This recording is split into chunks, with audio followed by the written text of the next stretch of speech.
Arsenal have struggled to play the Arsenal way constantly, with some tough fixtures, injuries and just some overall poor play from Arsenal.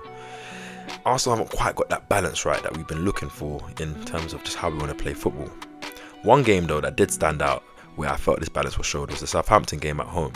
After about 65 minutes, Mikel made a triple change where he brought on Merino, Martinelli and Trossard, and from there we saw that magical left-hand side of Martinelli, Calafiori and Mikel Merino operate, and my oh my was it magical. Mikel Merino, in my opinion, is really about to announce himself to the Arsenal fans, to the world in these next 7 weeks, and I feel coupled with the return of Martin Odegaard from injury, I feel like we're really going to see the plans that Mikel Arteta had for Arsenal and their midfield for the 24-25 season.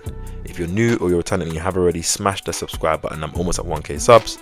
Smash the like button down below. Comment down below your thoughts on anything that I say in this video. Turn on the post notification bell to stay updated of any latest Cape has pause of content, all type of Arsenal content. And let's get into this video. So let's talk about Mikel Merino and his Arsenal story so far. Mikel Merino was signed a couple of weeks before the deadline day from Real Sociedad. Obviously after he had the joys of winning the Euros, he had some time off and he didn't really get a pre-season, and in his first training session he dislocated his shoulder after an accidental challenge from Gabriel. He's so far played 9 games for Arsenal, 5 in the Premier League, 3 in the Champions League and 1 Carabao Cup appearance against Preston. He made his debut against PSG in the 2-0 win. He came off the bench, quite a calm performance that he had, and he got his first goal against Liverpool in a big game, obviously, or one of our biggest games this season so far.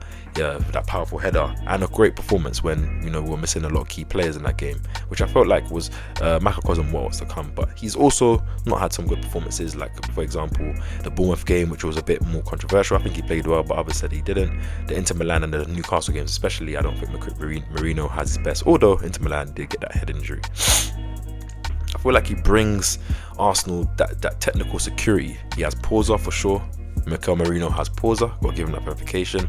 He brings that balance to the left hand side, him being a left 8, more in that, you know, Granit Xhaka type mode where the team was more balanced, where he had a lot of left footers on the left hand side and some right footers on the right hand side, and you know, some balance, even though we got Odegaard and Saka playing on the right. I think he brings that experience, he brings that physicality, he brings that added aerial threat that, as we saw for his goal and just in general from both sides of the ball. He's had 4 shots for Arsenal so far, with obviously 2 on target, 1 goal. Obviously all his shots coming from close proximity, close to the goal. That block shot against Newcastle, the missed effort against Liverpool before he scored his eventual goal, and then the moment against Chelsea where Saka had a nice cross that Merino just missed the ball, but it was literally for a tap-in. He ranks in the 90th percentile for tackles, for interceptions, ground duels, 1 ground duels, aerial duels 1, and shots blocked. So it shows what he's already bringing to Arsenal so far, where we've had some difficult games and he's been able to express himself on the ball. Let's talk about what Mikel Merino may change for Arsenal in the next upcoming weeks. What we haven't really seen is that Calafiori the Calafiori Merino Martinelli partnership build. We haven't seen those long range slide through passes from Merino to Martinelli through, you know, between the centre back and right back, or overlapping, underlapping runs, and just that overall, you know, that tiki-taka, one touch play, ball retention, knowing when to speed it up, when to slow it down, that we know Spanish players are good at. That link up play between him, Odegaard, Rice, Timber, Saka, you know, just the likes of those players. Calafiori too. Ball retention, he's really great at, you know, receiving the ball in tight areas, weaving his way out, making his decisions, calming the play down, just not losing the ball. Now his teammates just need to learn him, build that chemistry and that trust to play those risky passes to him in the pockets, so that he can turn out, you know, between the lines and then play slide through passes, which he's, you know, insanely good at. I also think obviously him being a left-footed player playing in that left 8, it kind of opens the door and the blueprint for the likes of maybe Wanyeri or Lewis Skelly to be used in that position, since they're both left-footed, they're both midfielders, and they both can bring their own style and swag to that position as well. And if that left hand side becomes more balanced, then it also means that that right hand side has less pressure. Saka will probably get less double teamed, with Martinelli's a high threat and a high goal threat, and Odegaard will have less markers as well, which means that what was once our most dangerous side, teams might forget about, and then Saka 1v1, we already know, big mistake for anyone to do. If Merino does come in, what does this mean for Partey? Obviously ideally I would start Rice, Odegaard, Merino, which means Partey wouldn't make the team because I don't want to put playing right back if, you know, we have players available like Tomiyasu, Timber and Ben White. Partey has played almost every game this season, bar the Carabao Cup game, and he's played very well this season. I think it's been a surprise, not surprise, but he's physically been holding up, he's got better each game, and he hasn't had any injuries or any, you know, niggles so far.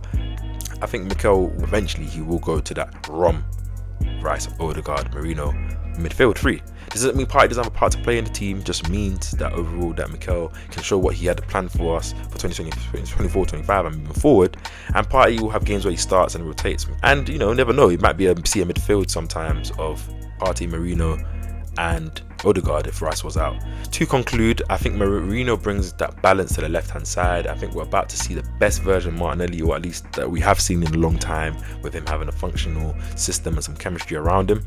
I think it also means Havertz doesn't have to drift too much into wide areas, be more of a central box presence. I think Odegaard, Rice and Merino bring the most balance in terms of that midfield and what Arsenal need for their team.